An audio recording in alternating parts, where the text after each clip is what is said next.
बिस्मिल्लाहिर्रहमानिर्रहीम। मैं डॉक्टर रियाज अहमद मलिक आज आपको शुगर की ऐसी 10 अलामात बताने जा रहा हूँ जिससे आपको शुगर का पता चल सकेगा।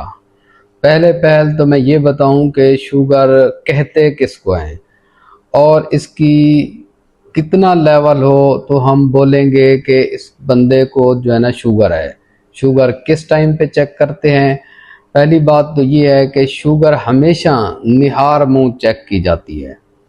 फास्टिंग शुगर की अहमियत होती है। दिन के टाइम किसी टाइम आपने शुगर चेक की है तो उसकी इतना इम्पोर्टेंस नहीं होती। शुगर को किसी बंदे के अंदर शुगर लेवल करने के लिए उसकी निहार मुंह टेस्ट किया जाता है। अगर उसकी मिकदार 110 या कुछ लेबॉर्ट्रीज इसको 100 कहती हैं मिलीग्राम पर डेसीलीटर से कम हो तो हम इसको नॉर्मल बोलते हैं। 110 से 126 के दरमियान हो तो हम इसको प्री डायबिटिक बोलते हैं कि शुगर अभी हुई नहीं है। शुगर होने के चांसेस बहुत ज़्यादा हैं 110 और 126 के दरमियान। अगर 126 से ज़्यादा है तो फिर हम उसको शुगर लेवल करते हैं।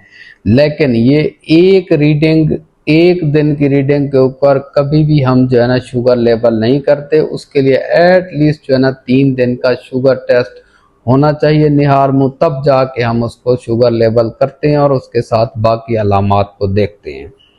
इसके अलावा एक और इम्पॉर्टेंट टेस्ट होता है HbA1c। HbA1c बेसिकली शुगर का हमें गुज़िश्ता 3 माह का जो उसका पैटर्न होता है उसके बारे में बताता है कि पिछले 3 माह में उसकी शुगर का क्या पैटर्न रहा है। और इसको हम एक इंडिकेटर के तौर पे भी यूज़ करते हैं बाद बात के जब हम किसी शुगर वाले पेशेंट को दवाइयाँ दे रहे होते हैं तो उसके अंदर हम देखते हैं कि उसकी दवाइयों की वजह से उसका कंट्रोल है या नहीं है।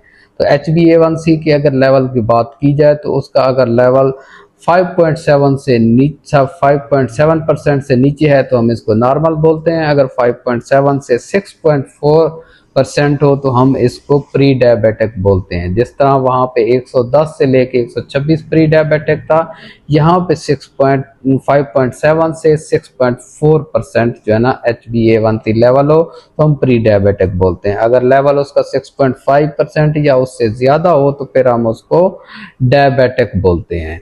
तो ये कुछ इन बुनियादी इंफॉर्मेशन थी। अब मैं आपको बताऊंगा कि वो ऐसी कौन सी 10 अलामात हैं जिसकी वजह से किसी पेशेंट के अंदर अगर शुबा किया जा सकता है कि इसको जो है ना शुगर हो सकती है, ये शुगर की अलामात हैं, या ग्लूकोज ज़्यादा बढ़ा हुआ है तो ये उसकी अलामात हैं।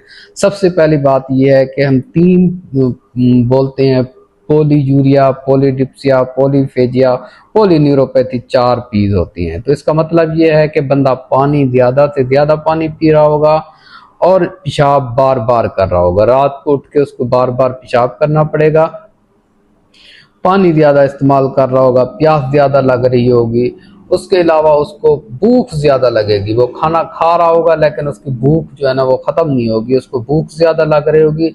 उसके अलावा जो है ना उसके हाथ पाँव जो है ना वो सुन्न हो जाएंगे, या हाथों और पाँव के अंदर जो है ना जलन महसूस होगी जैसे सुइयाँ चुभ रही हैं।